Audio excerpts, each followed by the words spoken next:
ঢাকা আন্তর্জাতিক বাণিজ্য মেলাকে কেন্দ্র করে প্রায় ৫,০০০ তরুণ-তরুণীর কর্মসংস্থানের সুযোগ সৃষ্টি হয়েছে। মৌসুমি কাজের সুযোগ হলেও ভবিষ্যৎ ক্যারিয়ার গড়তে সহায়ক ভূমিকা পালন করবে বলে মনে করেন সংশ্লিষ্টরা।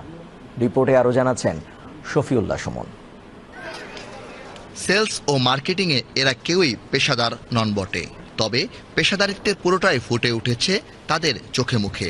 ঢাকা আন্তর্জাতিক বাণিজ্য মেলাকে কেন্দ্র করে মৌসুমি এ সকল তরুণ তরুণীর কাজের সুযোগ সৃষ্টি হয়েছে। এটা আমার ফার্স্ট এক্সপেরিয়েন্স, তো আমার ভালোই লাগছে এন্ড আশা করা যায় ভালো রেসপন্স পাবো ইনশাআল্লাহ। ছিল ফার্স্ট টাইম আমার, এবার নিয়ে হচ্ছে সেকেন্ড টাইম। নিজের কর্মদক্ষতা প্রকাশ করার সুযোগ পাচ্ছি, সেক্ষেত্রে আমাদের ভবিষ্যতের জন্য, আমাদের ক্যারিয়ারের জন্য এটা খুবই উপকারী হবে। একদিকে হচ্ছে ব্র্যান্ড প্রমোটিং হিসেবেই আমরা কাজগুলো করছি, সো সেক্ষেত্রে হচ্ছে যে ব্র্যান্ড প্রমোটের অভিজ্ঞতাটাই আমাদের বাড়তে আছে।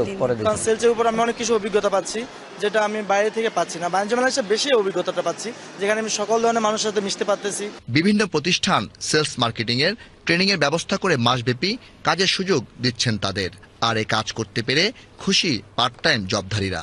আলহামদুলিল্লাহ ভালো লাগছে। আমরা কিন্তু বিভিন্ন ধরনের কনজিউমারদের সাথে কথা বলি বিভিন্ন প্রোডাক্ট নিয়ে, তো এক একজনের কোশ্চেন কিন্তু এক এক রকম থাকে, তো ওইখান থেকে আমাদের শেখার একটা সুন্দর একটা জায়গা থাকে। প্রফেশনালি আসিনি, এখানে পার্ট টাইম হিসেবে করতে আসি। আমরা মূলত পড়াশোনা করি। অবশ্যই এই অভিজ্ঞতাটা অনেক কাজে লাগবে। এক মাসের জন্য যেহেতু আসা, অনেকটা এক্সপিরিয়েন্স হয়েছে। তরুণ তরুণীদের ভবিষ্যৎ কেরিয়ার গড়তে বাণিজ্য মেলার এই পার্ট টাইম জব সহায়ক ভূমিকা রাখবে বলে মনে করেন সংশ্লিষ্টরা। যারা বিপি হিসেবে এক ফ্রিল্যান্সিং করতেছে তাদেরকে আমরা একটা সার্টিফিকেট প্রদান করি এবং এই প্রদানের মাধ্যমে তারা বিভিন্ন ইভেন্টে সহায়ক ভূমিকা পালন করতে পারবে।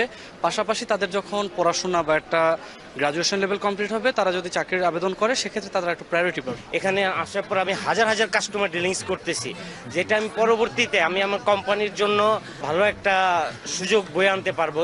আমাদের এই প্রতিষ্ঠানে অস্থায়ী ভিত্তিতে নিয়োগ দেওয়া হয়েছে 26 জনকে, তাছাড়া স্থায়ী ভিত্তিতে নিয়োগ দেওয়া আছে। এখানে মোস্ট অফ যারা আছে শিক্ষার্থী, অনার্স পড়ুয়া, সম্মান বর্ষের শিক্ষার্থী। এই শিক্ষা থেকে দীক্ষা নিয়ে আমরা এগিয়ে যাব বহুদূর, এই আমাদের প্রত্যাশা। এদিকে বাণিজ্য মেলার শেষ ভাগে এসে মেলার প্রতিটি স্টলে ক্রেতা আর দর্শনার্থীদের উপচে পড়া ভিড় ছিল চোখে পড়ার মতো। বিদেশে মনে হয় যে আমি বিদেশে আসছি, আমার এত ভালো লাগছে। আমি মেলা অনেক থাকতে চাই, আব্বু আমার ক্ষতি লাগছে। বসে আছে আমাদের মেলা উপলক্ষে হোটেলে আছে আমাদের 40% আর 30% ডিসকাউন্ট আছে। এখনো কেনাকাটা হয়নি, আমরা দেখছি অনেক কিছু। আর মেলার পরিবেশ নিয়েও সন্তোষ প্রকাশ করেন আগতরা।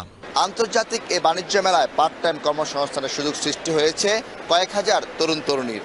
তারা এখান থেকে হাতে কলমে শেখার সুযোগ পাচ্ছেন সেলস অ্যান্ড মার্কেটিং সম্পর্কে। ভবিষ্যৎ ক্যারিয়ারে তাদের এই অভিজ্ঞতা সহায়ক ভূমিকা রাখবে বলে মনে করেন সংশ্লিষ্টরা। ঢাকা আন্তর্জাতিক বাণিজ্য মেলা থেকে শফিউল্লাহ সুমন, বিটিভি নিউজ।